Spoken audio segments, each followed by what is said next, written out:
নমস্কার হিরো হিরোইনস, আশা করি তোমরা আছো সবাই ভালো।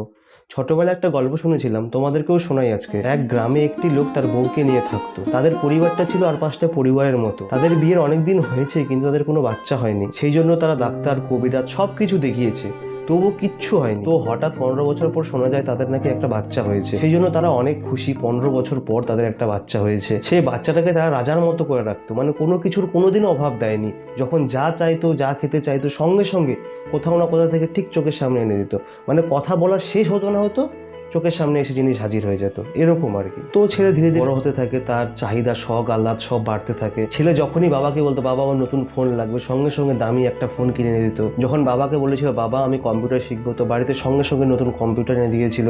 মানে কোনো কিছুর অভাব দেয়নি আর কি। তো ছেলে মনে মনে ভাবতে থাকে যে আমরা মনে হয় খুব বড় লোক, না হলে বাবা যখন যা চাইছি তখন সঙ্গে সঙ্গে কি করে এনে দিচ্ছে। একদিন সেই ছেলেটা তার দুটো বন্ধুর সঙ্গে আড্ডা মারছিল। তো হঠাৎ গল্পের তালে তালে সেই ছেলেটা বন্ধুদেরকে বলে ফেলে যে আমি না আজকে একটা বাইক কিনবো, কালকে আমরা সবাই মিলে ঘুরতে যাব। তো তারপরে আড্ডা টাড্ডা মেরে যখন সে বাড়িতে আসে, বাড়িতে এসে বাবাকে বলে যে বাবা আমাকে একটা বাইক কিনে দাও। তো তার বাবা বলে যে বাবা বাইকটা 2-3 মাস পরে কিনলে তোর কি কোনো সমস্যা হবে? এই কথা শুনে তো ছেলের পুরো মন খারাপ। এতদিন যা চেয়েছে তার সঙ্গে সঙ্গে পেয়ে গেছে, তাহলে এখন কেন না করছে? তারপর এদিকে বন্ধুদেরকেও কথা দিয়েছে তাদেরকে বাইকে করে ঘুরতে নিয়ে যাবে। তো ভিতরে ভিতরে একটা প্রেস্টিজ ইস্যু কাজ করে ফেলেছে আর কি। সে মনে মনে ঠিক করে তার বাবার মানিব্যাগ থেকে এটিএম কার্ডটা চুরি করে বাইক কিনবে সে। যখন সে এটিএম কার্ডটা চুরি করতে যায়, চুরি করতে গিয়ে দেখে তার বাবার মানিব্যাগে 100 টাকা, এটিএম কার্ড আর কিছু কাগজপত্র পড়ে আছে। সে মনে মনে ভাবলো যে কাগজপত্রগুলো কিসের, একটু দেখি তো। সে যখন কাগজপত্রগুলো খুলে দেখে এতদিন যা যা দামি দামি জিনিসপত্রগুলো কিনে দিয়েছে সবগুলো ইএমআইতে কিনে দিয়েছে, এগুলো তারই বিল। তখন ছেলে বুঝতে পারলো যে আমার বাবা তো বড় লোক নয়, আমার বাবা তো মধ্যবিত্ত, কিন্তু বাবা আমাকে কখনো বুঝতে দেয়নি সেটা। কারণ দামি দামি জিনিস একবারে কেনার মতো তার বাবার সামর্থ্য ছিল না। আর ওই লোকটার মতো আমাদেরও একটা চিন্তাতে সারা মাসটা কাটে, এই মাসটা ম্যানেজ করা যাবে তো? কারণ আমরাও তো ঝাপসা মধ্যবিত্ত। আর আজকের এই ভিডিওটা আমাদের এই মধ্যবিত্তদেরকে নিয়ে। আমাদের বাড়িতে বাবাদের ছেঁড়া জাঙ্গিয়া কখনো ফেলে দেওয়া হয় না, সেগুলো দিয়ে ঘর মোছা করা হয়।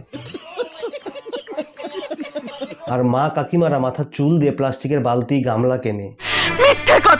মাকে মম, বাবাকে ড্যাড বলার মতো অধিকার আমাদের নেই। আর সবচেয়ে বড় কথা হচ্ছে যে মাকে মা বলে না ডাকলে আর বাবাকে বাবা বলে না ডাকলে মনে শান্তি পাই না। 10-এ 10 পাইছো। আর আমাদের বাড়িতে হরলিক্সের কোটা দেখে এটা ভাববে না যে ওর মধ্যে হরলিক্স আছে। মধ্যে থেকে যা খুশি বেরোতে পারে, লবণ বেরোতে পারে, চিনি বেরোতে পারে, বেসন বেরোতে পারে, মানে যা খুশি। সঠিক বলেছেন। দূরে কোথাও ঘুরতে গেলে আমাদেরকে বাইরে থেকে খাবার কিনে খেতে হয় না, কারণ আমাদের মায়েরা রুটি, আলু ভাজা আরও কিছু খাবার ব্যাগের মধ্যে ঢুকিয়ে দেয়। ঠিক ঠিক। ইউটিউব বা যে কোনো সোশ্যাল সাইটে ভিডিও দেখার আগে আমাদেরকে রেজলিউশনটা কমিয়ে দিতে হয়, কারণ আমাদের 1.5 GB শেষ হওয়ার ভয় আছে। আমাদের বাড়িতে ভাঙা বালতি, ভাঙা চেয়ার, পুরনো বই খাতা, এগুলো অনেকটা বাংলা ছোট গল্পের মতো, মানে শেষ হয়েও হইল না শেষ।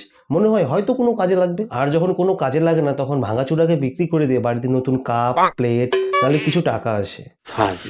আমাদের বাড়িতে মায়েরা যখন নতুন বিছানার চাদর, কাচের গ্লাস বের করে, ভেবে নিয়েও হয়তো কোনো আত্মীয় আসবে। বলেন কি? বাড়িতে টুথপেস্ট শেষ হয়ে গেছে, এটা ঘোষণা হয়ে যাওয়ার পরেও 2-3 দিন সেটা দিয়ে আমাদের ব্রাশ করা হয়ে যায়, কারণ আমরা মধ্যবিত্ত। আর সবচেয়ে বড় সমস্যা হলো সকালবেলা ভাবি যে নিয়ে আসবো, কিন্তু সন্ধ্যা হতে হতে ভুলে যাই। अरे बाप रे, ये तो धोती खोल रहा है।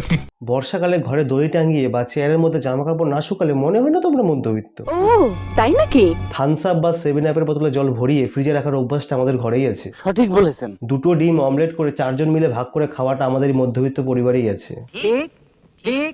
অনেক বললাম হাসির কথা, বা একটু সিরিয়াস কথা বলি। নিজের গার্লফ্রেন্ডের সঙ্গে দামি চাকরি করা অন্য ছেলের বিয়ে দেখা হাজারো সাক্ষী এই মধ্যবিত্ত প্রেমিকেরা। আর মধ্যবিত্ত পরিবারের বাবারা ভাবে এবার পুজোতে হয়তো ব্র্যান্ডের জামা কাপড় কিনি, কিন্তু যখন জামা কাপড়ের দোকানে গিয়ে একটা ব্র্যান্ডের জামার দাম দেখে তখন মনে মনে ভাবে এবার কম দামেরই নেই, আর কিছু টাকা জোড়া দিলে হয়তো ছেলে মেয়ে জামা কাপড় চলে আসবে। তাই এই লাইনটা বাবাদের জন্য। সংসারের হাজারো চাপ নিয়ে আমরা মধ্যবিত্তরা বেঁচে থাকবো না ঠিকই, কিন্তু টিকে থাকবো আর প্রতিদিন নতুন নতুন স্বপ্ন দেখবো, কারণ আমরা মধ্যবিত্ত। ভিডিওটা যদি ভালো লেগে থাকে লাইক করবেন, কমেন্ট করবেন, শেয়ার করবেন, সাবস্ক্রাইব করবেন। আর আমার শরীর খারাপ ছিল বলে ভিডিওটা আসতে একটু দেরি হলো, আর গলার ভয়েসটা একটু অন্যরকম লাগছে। ভিডিওর যদি কোনো আপডেট পেতে হয় তাহলে দেখো ডিসক্রিপশনে লিঙ্ক আছে আমার ফেসবুক আর ইনস্টাগ্রামে, সেখানে ফলো করতে পারো। ওইখানে আমি আপডেট দিতে থাকি।